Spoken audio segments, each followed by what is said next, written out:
नमस्कार दोस्तों, मेरा नाम है प्रवीण और आप देख रहे हैं पाविका फ्लिट्स इस चैनल को एक बार फिर से। तो आज मैं लेकर आपके लिए बहुत ही इंपॉर्टेंट मास ट्रांसफर के questions that is for 2 marks. जैसा कि आप देख रहे हैं, आज का जो टॉपिक है, पिछले काफी दिनों से हमारे गेट मास ट्रांसफर पे ही क्वेश्चन चल रहे हैं और स्पेशली आज हमने टॉपिक लिया है डिस्टिलेशन का। और जो पूछा गया था क्वेश्चन की 2006 2 मार्क्स के लिए, जैसा कि आप देख रहे हैं यहाँ पे डायग्राम दिया हुआ है, इसी में कनेक्टेड है हमारे 3 क्वेश्चंस। एक ही क्वेश्चन में 3 क्वेश्चन और ये 2 मार्क्स के लिए पूछा गया था।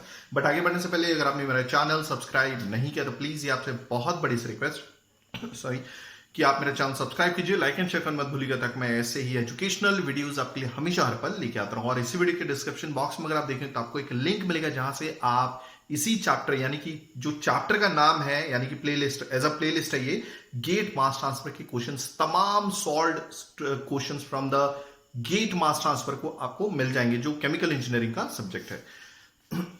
और एक आप से बहुत बढ़िया सी रिक्वेस्ट है कि अगर आपको लगता है कि आपने हमारे चैनल से कुछ सीखा है या फिर आपने एग्जाम पास किया है केमिकल इंजीनियरिंग का या गेट में बहुत अच्छे मार्क्स आए हैं, तो अगर आपको लगता है तो आप डोनेट कर सकते हैं इस चैनल को, जिसका डिस्क्रिप्शन भी इसी जिसका लिंक भी इसी डिस्क्रिप्शन बॉक्स के उसमें दिया हुआ है। ठीक है, तो चलिए स्टार्ट करते हैं ज्यादा ना टाइम लेते हुए।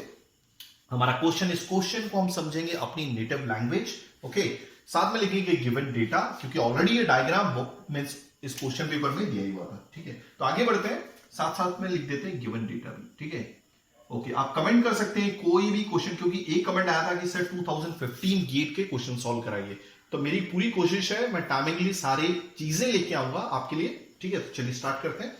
A binary distillation column separate 100 mole per hour of feed mixture into a distillate D and residue W। देखिए, ये जो वेपर लिक्विड इक्विलिब्रियम डायग्राम है ना, तो यही चीज अब डिस्टिलेशन कॉलम की मदद से हम यहां पे समझ लेते हैं। ठीक है, ओके, ये हमारा डिस्टिलेशन कॉलम है। ठीक है, ये हमारा फीड है। ओके, ये हो गया हमारा कंडेंसर। ओके, देन यहां से कुछ अमाउंट रिफ्लक्स चले जाता है और ये हो गया हमारा डिस्टिलेट। तो यहां पर हम कैपिटल वी कर लेते हैं, यहां पर हम एल कर लेते हैं और यहां से नीचे से निकल रहा है डब्ल्यू। ओके, नीचे बॉयलर होता है, वो फिलहाल हमने नहीं लिखा है। तो बाइंड्री डिस्टिलेशन कॉलम, देखिए बाइंड्री मिक्सचर क्या होता है, 2 कंपोनेंट, सपोज बेंजीन और टोलिन है, आपस में मैंने मिक्स कर दिया। ओके, बेंजीन का बॉइलिंग पॉइंट नियर अबाउट 90 है, टोलिन का नियर अबाउट 110 डिग्री सेल्सियस। तो बेस्ड, देखिए बहुत सारे मेथड्स होते हैं जिसके द्वारा हम दोनों कंपाउंड को ए और बी, ठीक है, टोलिन और बेंजीन को अलग कर सकते हैं। मगर एक मेथड हम डिस्टिलेशन यूज कर रहे हैं, उसमें पर्टिकुलर टेक्निक यूज कर रहे हैं मैकेब-थियल मेथड की। ठीक है, तो बाइंड्री डिस्टिलेशन मतलब इस मिक्सचर में 2 कंपोनेंट है जिसको डिस्टिलेशन की मदद से अलग करना है। तो डिस्टिलेशन कॉलम यूज किया जा रहा है जो 100 मोल पर आवर की फीड मिक्सचर को हैंडल कर रहा है। मतलब यहां पर फीड कितना है, therefore F is equal to 100, यहां पर लिख देता हूं 100 मोल पर आवर। ठीक है, तो यहां पर भी लिख देता हूं F is equal to 100 mole per hour. Okay, तो डिस्टिलेट डी में ये बाहर निकल रहा है। देखिए यहां से फीड गई तो एज अ डिस्टिलेट आपका यहां पे प्रोडक्ट निकल रहा है और डब्ल्यू यहां पे निकल रहा है। ओके, डब्ल्यू को रेजिड्यू को कहा गया है। ठीक है, अब देखिए काफी स्टूडेंट्स को मोल फ्रैक्शन समझ में नहीं आता। ठीक है, मोल फ्रैक्शन जैसे वेट फ्रैक्शन होता है, क्या बोलते हैं वेट फ्रैक्शन, मोल फ्रैक्शन भी वैसा होता है, मतलब individual weight by total weight, तो that is your weight fraction.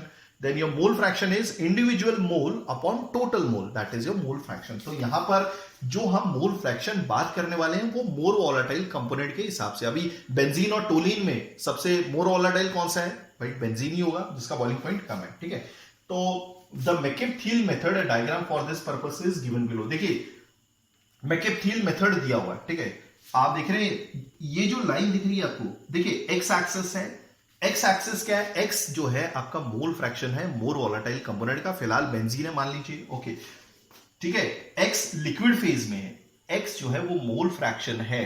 Clear हो गया, ये एक तरह का कैसे बोलते, देखिए फ्रैक्शन जो होता है हमेशा 1 से कम ही होता है, याद रखिएगा 1 से कभी भी ज्यादा नहीं होता, और परसेंटेज 100 से ज्यादा नहीं हो सकती।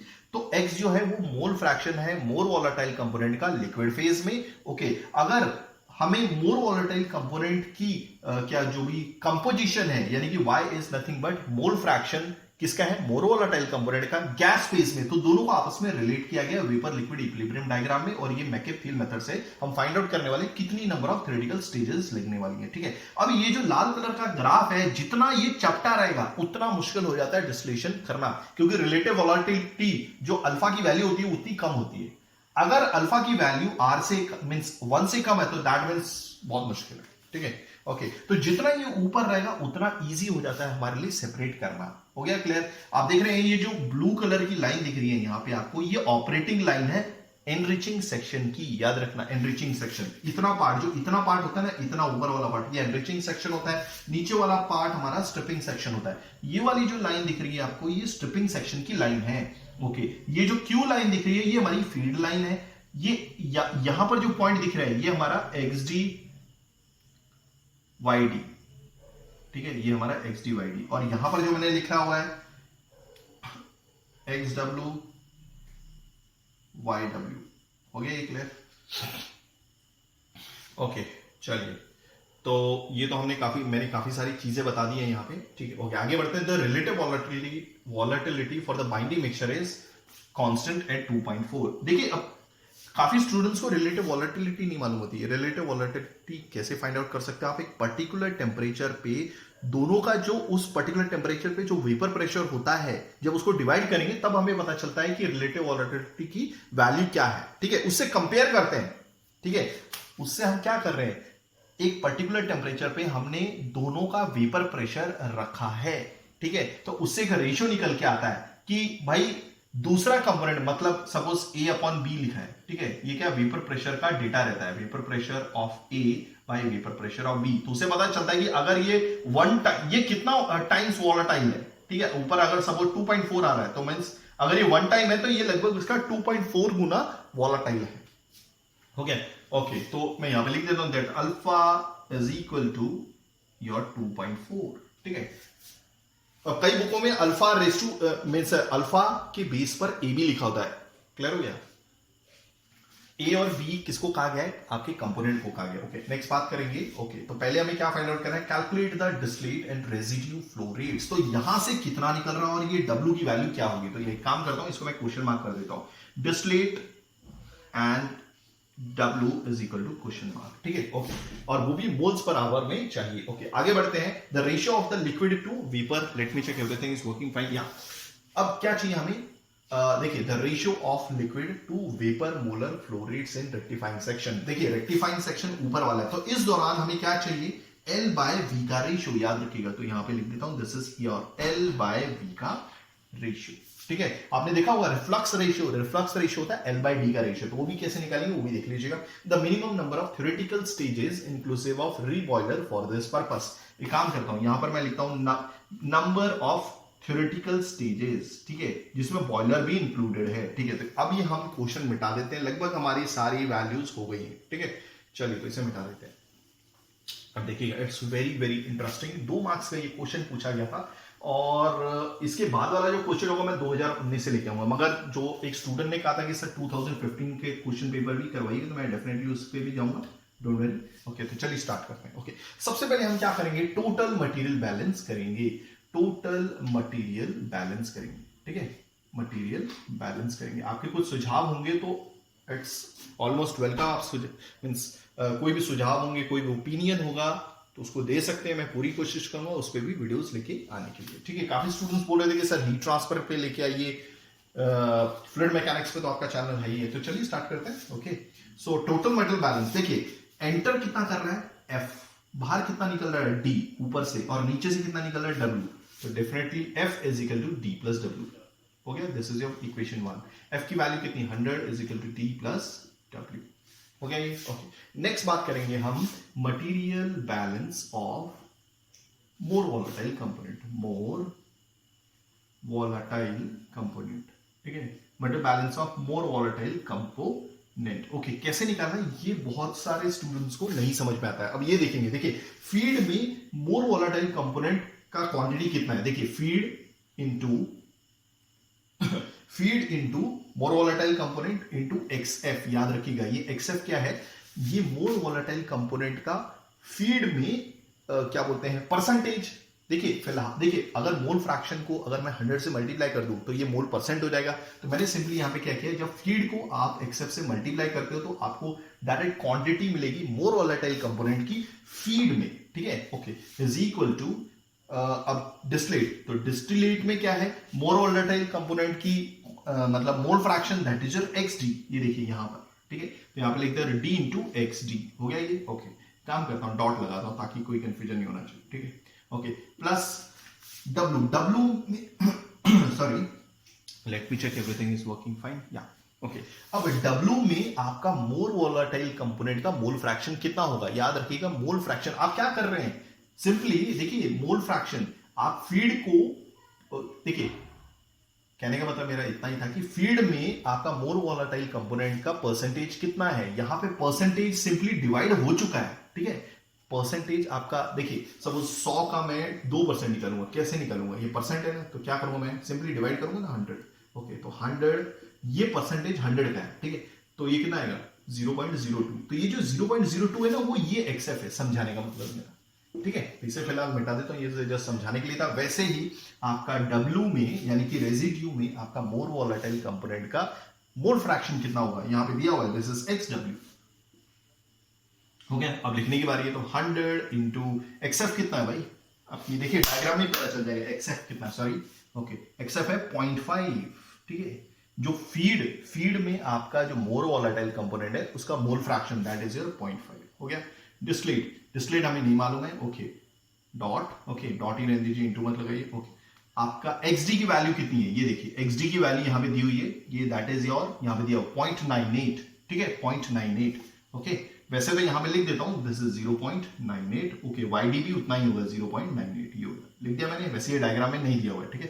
सो देयरफॉर 0.98 प्लस डब्ल्यू हमें नहीं मालूम, ओके, एक्स डब्ल्यू कितना है, ये दिया हुआ है, दिस इज 0.05, हो गया ये। ओके, यहाँ पे इंटू कर देता हूँ, अगर आप इसे मल्टीप्लाई करेंगे दिस इज 50, इसको मल्टीप्लाई करेंगे 0.98 डी, ओके, प्लस डब्ल्यू की जगह हम क्या लिख सकते हैं इस इक्वेशन से, therefore W is equal to 100 minus D. Okay, तो डब्ल्यू की जगह हम क्या लिखेंगे, दिस इज कंपोनेंट ना, हाँ, क्या लिखूंगा 100 माइनस डी इंटू 0.05। ओके, और अच्छे से लिखेंगे इसको, यहां पे देखिएगा, देखो 50 is equal to 0.98, okay, D plus, अब 0.05 को हम मल्टीप्लाई कर देंगे 100 से, सो दैट विल बी कितना आएगा ये, this is coming out to be, हाँ देखिए 0.05 को हमने 100 से मल्टीप्लाई किया, दैट इज 5, ओके, 0.05 को d से मल्टीप्लाई किया, this is 0.05 d। Okay, simply अगर आप इसे d की वैल्यू निकालेंगे, तो सिंपली अगर आप इसे कैलकुलेटर का यूज करके निकालेंगे, तो this is coming out to be d is equal to 48.38 moles per hour, हो गया। और W निकालना हो तो सिंपली इसी वैल्यू से निकाल देंगे, कैसे निकालेंगे, दिया हुआ है 100 माइनस डी, कितना हो गया 100 minus D, D is 48.38, this is coming out to 51.6 mole per hour. Okay, so first one that we have got is distillate 48.38 mole per hour. Second is W कितना आया, this is 51.6 mole per hour. I hope आपको चीजें समझ में आ गई होंगी। चलिए अब हम दूसरे क्वेश्चन की तरफ बढ़ते हैं, ठीक है, ये तो हो गया हमारा। ओके, अब हमारा दूसरा क्वेश्चन क्या बोलता है, ध्यान से देखिएगा। ओके, अब देखिए ये हो गया। ओके, अब बारी आती L by V की, L by V का क्वेश्चन मार्क, ठीक है। अब एक थोड़ा सा गौर कीजिएगा, ठीक है, आपको मालूम है रिफ्लक्स रेशियो क्या होता है, reflux ratio is nothing but L by D, L by V चाहिए मगर, ठीक है, L by V चाहिए मगर रिफ्लक्स रेशियो क्या होता है L by D, ठीक है। ओके, अब देखिए हम L by V कैसे लेके आते हैं। ओके, इससे पहले हम लेके आए, आप देखिए V किससे बना हुआ है, ये V जाके दो पार्ट में डिवाइड हो जाते हैं, यानी कि हम लिख सकते हैं V can be written as L plus D। देखिए मैं ज्यादा कॉन्सेप्ट को खोल के समझाने की कोशिश कर रहा हूं, क्योंकि कई बुकों में तो डायरेक्ट स्लोप दे दिया और वो बोला है कि वही L by V है, ठीक है। Okay, V equal to L plus D। Okay, तो एक काम करते हैं, हमने रिफ्लक्स रेशियो नहीं लिखा है, ठीक है, तो एक काम करते हैं, ये हम लिख लेते हैं V equal to L plus D, ये कहीं पे लिख लेते हैं, ठीक है। अब देखिए कैसे निकालते हैं, आपको मालूम है कि ये जो ऊपर वाली ग्रीन यानी कि ब्लू लाइन है, ये आपके एनरिचिंग सेक्शन की ऊपर वाले सेक्शन का क्या है, ये आपका क्या बोलते हैं, ऑपरेटिंग लाइन है, ऑपरेटिंग लाइन है, ठीक है। अगर हम इस ऑपरेटिंग लाइन की स्लोप, सबसे पहले काम करते हैं, इस ऑपरेटिंग लाइन की इक्वेशन निकालते हैं। आपको मालूम है कोई भी लाइन की इक्वेशन क्या होती है, y equal to mx plus c। Okay, इस ऑपरेटिंग लाइन, ये एनरिचिंग, ये ऊपर वाली जो लाइन है, याद रखिएगा, ये ऑपरेटिंग लाइन है आपके एनरिचिंग सेक्शन की, और जो नीचे वाली लाइन है ये ऑपरेटिंग लाइन है आपके स्ट्रिपिंग सेक्शन की, नीचे वाले सेक्शन, इस पार्ट की, ठीक है। तो अब मैं क्या कर रहा हूं, इस ऑपरेटिंग लाइन की इक्वेशन लिख रहा हूं जो एनरिचिंग सेक्शन की। तो y is equal to r by r plus one into x plus x D by your r plus one. तो याद रखिएगा, देखिए ये है आपका इंटरसेप्ट, ये हो गई आपकी स्लोप, x का जो कोफिशिएंट होता है वो स्लोप होती है, ठीक है।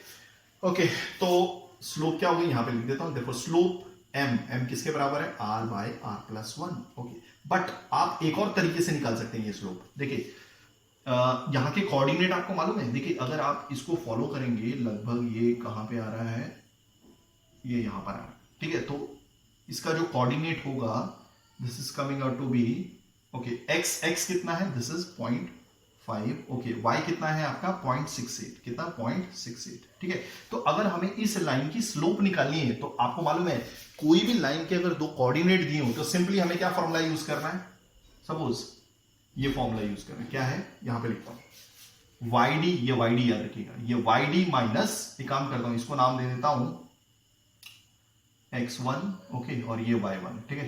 तो यहां पे लिखता हूं YD minus Y1, YD minus Y1, YD minus Y1 upon XD minus X1, okay. तो यही आपका L/V रेशियो है, काफी बुकों में दिया हुआ है, ओके। तो YD कितना है हमारा 0.98, y1 कितना है हमारा 0.68, ओके, और क्या बोलते हैं नीचे क्या, xd अगेन 0.98 है, ओके, माइनस x1 कितना है 0.5, ओके। तो this is coming out to be, कितना आ रहा है 0.625। तो यही है हमारा, काफी बुकों में दिया हुआ है, यानी कि जो स्लोप होती है ऑपरेटिंग लाइन की, आपकी स्लोप जो है ऑपरेटिंग लाइन किसकी, एनरिचिंग सेक्शन की, वही L/V है, और दैट इज योर 0.625।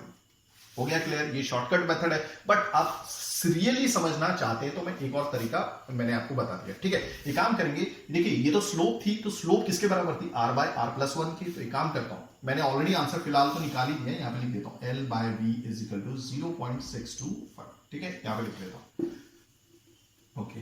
तो मैंने आपको ऑलरेडी बताया था कि जो स्लोप है यानी कि m that is equal to 0.625, अभी आया, दैट इज किसके बराबर है, r by r plus one की, ओके। तो अब हम क्या करेंगे, 0.625 को, ओके, अब ध्यान से देखिएगा, ठीक है, इस r को मैं नीचे लेके आता हूं, तो r से अगर मैं इसको डिवाइड करूंगा, देखिए ऐसे, ठीक है, तो ये कुछ इस तरह से लिखेगा, इज इक्वल टू, अब r से r डिवाइड हो गया तो ये 1 आ गया, प्लस 1 से इस r को इंडिविजुअली डिवाइड करो, इस r को इससे डिवाइड करूंगा तो 1 आया, इस r को 1 से डिवाइड किया तो 1 बाय r आया, ठीक है, ओके। अब यहां पे लेता हूं, ओके, अब मैं क्या करूंगा, इसको पूरा उठा के इधर रख दूंगा, इसको उठा के नीचे रख दूंगा, ठीक है। So that will be 1 plus 1 upon r is equal to 1 upon 0.625, हो गया, ठीक है। इसको मिटा देता हूं, इसको भी मिटा देता हूं, ये, ओके, थोड़ा स्पेस मिल जाएगा, ओके, ओके। ये 1 अपॉन 0.625 कितना होता है, this is coming out to be, हाँ, 1 अपॉन 0.62 है, तो यहाँ पे देखिएगा इज इक्वल टू 1.667, ठीक है, इतना ही होता है, इतना ही होता है, ठीक है, ठीक है, इतना होता है, ठीक है, ओके। अब इस 1 को देखिए 1 बाय r इधर है, ओके, इस 1 को मैं उस साइड लेके जाऊंगा, 1.667 माइनस 1, तो this coming out to be 0.667, हो गया। सो देयरफॉर योर r को फिर मैं क्या होगा, इस साइड ले आऊंगा और इसको नीचे ले आऊंगा, so therefore it is coming out to be 1 upon 0.667 is equal to r, okay. And finally ये जो r बन जाएगा, this is how much, r is coming out to be 1.667, ठीक है, हो गया। तो ये हो गया हमारा r इज इक्वल टू 1.667। देखिए स्लोप जो होती है ऑपरेटिंग लाइन की, और ये ऑपरेटिंग लाइन किसकी है, आपके एनरिचिंग सेक्शन की, वो खुद L/V का रेशियो बताती है, जो हमें ढूंढना था, मगर मैं एक्चुअली में बता रहा हूं कि इसका मतलब क्या होता है, ठीक है। अब r आपको मालूम है, r क्या होता है, L/D का रेशियो, ओके। तो दैट मीन्स मैं यहां पे लिख दूं 667, थोड़ा शॉर्ट कर दिया, ओके। तो दैट मीन्स L किसको डिनोट करता है, 1.667 को, D कितना करता है 1 को, तो दैट मीन्स यहां पे 1 जा रहा है और यहां पे 1.667 जा रहा है, ओके। अब मैंने ऑलरेडी बताया था आपको क्या, कि देखिए यहां पे अब क्या चाहिए हमें, हाँ, ये क्लियर हो गया। आई होप आपको सारी चीजें क्लियर हो गई होंगी। ठीक है, अब हमें क्या चाहिए था, ठीक है, हमें क्या चाहिए था, एल बाय वी का रेशियो, ये दूसरे तरीके से बता रहा हूं। ठीक है, एल की वैल्यू कितनी हो गई, मैंने यहाँ पे लिखी है, देखिए 1.667। ओके, और वी वी वी किसको लिखा जा सकता है, एल प्लस डी को, एल प्लस डी, तो यानी कि 1.667 प्लस 1 कितना हो गया, 2.667, which is coming out to be 0.625। तो आई होप आपको चीजें समझ में आई होंगी। क्वेश्चन नंबर 2, ठीक है, तो ये भी हमारा हो गया। ओके, ये मैंने दूसरे तरीके से बताया आपको। अब तीसरी बार ये है हमारी किसकी, मिनिमम नंबर ऑफ स्टेजेस कितनी रहेंगी। अब देखिए, मिनिमम नंबर ऑफ स्टेजेस हम ऐसे भी कैलकुलेट कर सकते, 1 2 3 4 5 6 7 8 9 नंबर ऑफ आइडियल ट्रीज। ठीक है, बट हो सकता है कि इससे गलत हो। एक काम करते हैं, हम एक्चुअल में फॉर्मूले का यूज करके कर सकते हैं। ओके, तो minimum number of that theoretical trace कितनी होंगी, लॉग, याद रखिएगा, this is the formula, xd upon 1 minus xd into 1 minus xw upon xw, bracket close. Okay, log alpha. अगर आप पुट करेंगे xd की वैल्यू कितनी है, मैं यहां पे लिख देता हूं। ठीक है, एक काम करता हूं, minimum number of theoretical stages, तो लॉग xd की वैल्यू कितनी थी, 0.98 upon 1 minus 0.98। Okay, 1 minus xw कितना दिया हुआ है, this is 0.05 upon 0.05। Okay, upon log alpha. Alpha relative volatility है। देखिए, मैंने हर एक क्वेश्चन में कुछ ना कुछ आपको बताएंगे, which is coming out to be, कितना आ रहा है ये, minimum number of theoretical stages, जिसमें रीबॉयलर भी इंक्लूडेड है, दिस इज 7.8। तो आई होप आपको चीजें समझ में आ गई होंगी। अगर आप ऐसी एजुकेशनल वीडियोस चाहते हैं तो प्लीज डू राइट कमेंट में पूरी कोशिश करूंगा टाइमिंगली वीडियोस लेके आने की। थैंक्स फॉर वॉचिंग, धन्यवाद, थैंक यू।